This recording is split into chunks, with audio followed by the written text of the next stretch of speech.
Chachai of Thailand. Lane 3, Song Yilin of China.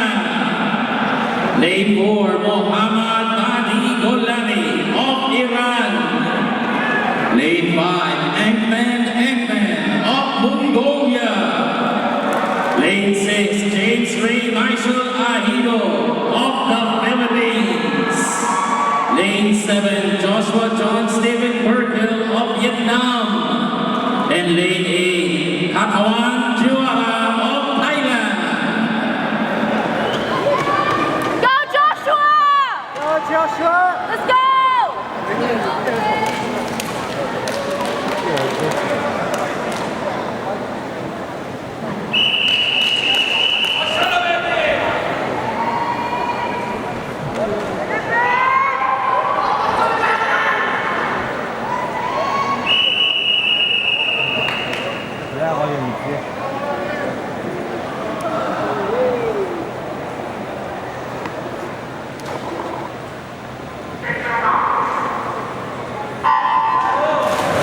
Ay,